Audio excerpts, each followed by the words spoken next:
May binabanggit siyang pangalan ng ibang tao madalas, no? Kadalasan babae, ano? Parang, oh, okay pala si Ginto, oh. Tong si ano pala, napakasaya pala niyang kasama. Parang binabanggit niya madalas yung pangalan ng ibang tao. Minsan, wala siyang ginagawa, pero binabanggit lang niya. Parang nababanggit lang niya, oh, si Kendall Jenner, napaka-sexy, o kaya si Maria Ozawa, napakaganda. Parang, teka, parang pinagpapantasyahan mo yata yun. O kaya sabihin niya, oh, si Ivana Alawi, napaka-sexy. O ba't mo binabanggit yun kahit na hindi mo siya kinakausap? Ibig sabihin, baka pinagpapantasyahan na niya ito. Number 2, biglang meron siya mga bagong hobbies na bigla-bigla na lang. So, bantayan niyo to kasi minsan wala sa ugali niya. Biglang may hobby siyang ginagawa na lihis sa normal niyang mga kagustuhan. Number 3, yung inyong buhay sa kwarto o sa kama nagbago. Parang bigla may mga gusto siyang i-experiment na mga posisyon or yung mga iba't ibang mga role play. Gusto niya magdamit na sexy o kakaiba, no? May parang costume party kayo. Baka may pinagpapantasan siya sa mga pinanood niya, mga nakikita niya. So, baka nag-translate ito na gusto niyang gawin sa inyong buhay sa loob ng kama o kwarto. Number 4, minsan, nadudulas siya. Nababanggit niya, pag tinatawag ka niya, ibang pangalan ang natawag niya sa'yo. Wait a minute. Baka sa kakaisip niya sa pangalang yon, nailabas niya pag tinawag ka niya. Number 5, kadalasan minsan nawawala siya sa kanya mga daydream, nananaginip siya ng gising, no? Kahit na gising siya, parang may pinapanaginipan siya. Number 6, minsan nababanggit niya meron siyang mga pantasya na iniisip. Baka hindi niya sinabi yung pangalan pero generally sinasabi may pantasya siya. Baka may tao sa loob ng pantasyang yun. Number 7, minsan nagre-resist siya na kasama ka. Minsan kapag nasa daydream nga tapos kinakwentuhan mo siya, hindi siya nakikinig sa'yo kasi iba nga yung pinapantasya niya o nire-resist ka niya. Number 8, parang umiiwas siya sa pag-uusap ng kinabukasan ninyo na magkasama kasi nga may pinagpapantasyan siyang ibang makasama. Number 9, ito medyo obvious to. Pagka napansin mo na yung kilos niya sa pagte-text, medyo yung mata niya, yung ngiti niya iba, parang ayaw niya ipakita yung yung pagte-text niya. Kung magte-text siya, parang patago-tago, parang ganun, parang may tinatago. Halata naman yun kung trabaho yun o medyo may kalokohan yun. Yun, bantayan niyo yun.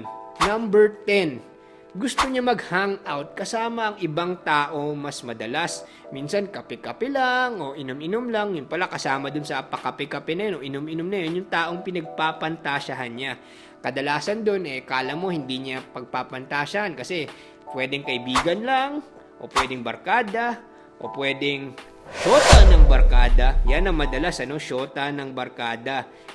Hindi mo iisipin yun kasi isipin mo na, may shota yun pero yun pala, pinagpapantasyahan na ng shota mo, yung shota ng barkada niya. Number 11, parang mas marami siyang alone time na kailangan mapag-isa siya. Bakit niya kailangan mapag-isa ng mas madaming beses? Kasi siguro may ginagawa siyang pagpapasarap sa sarili kapag iniisip-isip niya yung taong yun. Isipin niyo yun. Number 12, parang medyo nakakalimutan niya yung mga importanteng mga araw o date ninyo kasi iba na yung tumatakbo-takbo sa isip niya Number 13, parati niyang sisabing pagod siya. So parang bakit siya napagod? Napagod siya sa kakaisip sa ibang tao. So medyo madalas niya sabihin, pagod ako Number 14, medyo defensive siya kapag pinag-uusapan kung ano ang mga plano niya, no? Parang umiiwas siya. Bakit? Nagtatanong siya, nagalit siya. Bakit mo tinatanong yung mga plano niya? Number 15, madalas kinukumpara ka niya sa iba. So, ayun na yun. Ibig sabihin, nagkukumpara-kumpara na siya ng kanyang mga pantasya. Delikado yan. So, yun ang 15 warning signs na nagpapantasya ang lalaki sa ibang babae. Ngayon, marami nagtatanong sa akin dahil sa nagtrending na sabi daw, normal daw ito. Normal nga ba ito na nagpapantasya ang lalaki sa ibang babae? Ang sagot ko, depende. normal lang na minsan kapag ka may nakita sila, medyo nagagandahan sila, na-appreciate nila, no? Ang tawag dito, base fantasy. Oh, ang ganda pala ng artistang to. Pero hanggang doon na lang.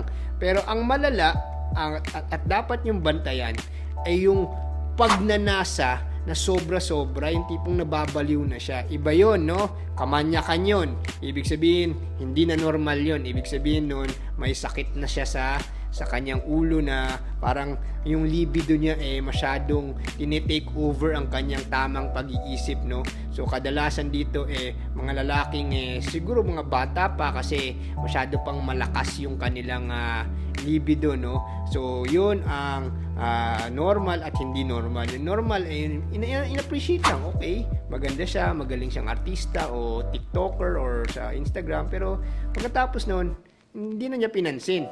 Yung masama, yung binalik-balikan pa, yung pinanggigigilan, hindi napigilan. Yun ang aking advice, no? So, kung merong problemang ganito, dapat pagdasalan mo siya, kausapin na maayos para makast out itong espiritu ng kalaswaan, no?